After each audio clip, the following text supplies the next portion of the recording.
Disease is complex and non-curable, affecting 100 million adolescents. Early diagnosis and safe intervention are critical to minimize the impact on a teen's quality of life. Here to tell us more is Dr. Carissa Thal, a physician with State College, Pennsylvania, and 18-year-old patient Courtney Clark. Thank you both for joining us today. Doctor, what specific challenges do adolescents living with migraine face?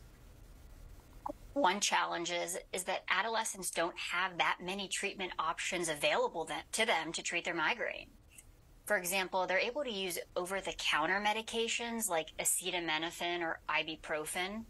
However, because those agents are so readily accessible, what I tend to see is they get overused by the adolescent population.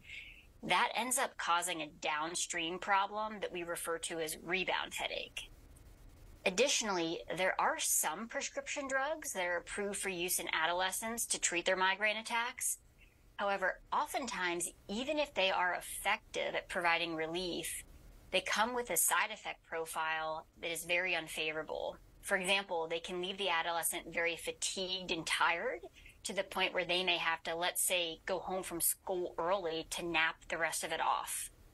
So how does the development of new non-drug, non-disruptive treatments like the REN wearable offer a promising solution to the challenges faced by adolescents like Courtney living with migraine? Sure. So the Nerivio REN wearable has been proven to be both safe and effective at treating breakthrough migraine attacks in the moment, and then also, if worn regularly, can actually help prevent them altogether. This device can be accessed by the adolescent and turned on by themselves. They don't have to excuse themselves from class to go to the nurse to be able to do that. Oh, that's very interesting. That's a very clever device. So, Courtney, when you were diagnosed with migraine, how was your day-to-day life impacted? Yeah, so my first migraine attack happened when I was 7 years old. So that was pretty scary at first because I didn't really understand what was going on, and it was just this debilitating pain. And it's been 11 years since then, and I experienced migraine attacks several times a week. In fact, last year, 2023, I lost 375 productive hours to chronic migraine, which means a lot of missed school, a lot of missed, social activities and sports and all that. So I'd say that has had a massive impact, whether it's on my grades or just on my general quality of life. Cool, right? So how will this non-drug and non-disruptive treatment support your post-high school life and your overall future? Yeah, so I'm moving on to the University of Michigan for engineering, and it'll be great to have more options for treatment.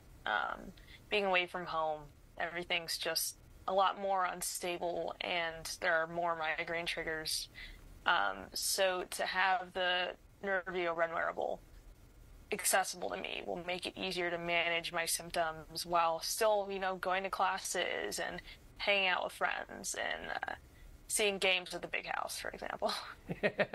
Absolutely. Right on. Well, congratulations on your admission to Michigan. I wish you all of the success in the world. So, Doctor, where can we go for some more information? Sure. So both patients and healthcare providers can go to nerivio.com for more information. If they select Get Nerivio, they can actually access downloadable prescription forms that will allow them to get the device. Excellent. Thank you very much, Courtney. Dr. Thaw, I really appreciate your time this morning. And guys, if you want to catch segments like this again, all you do is head over to FCN Plus.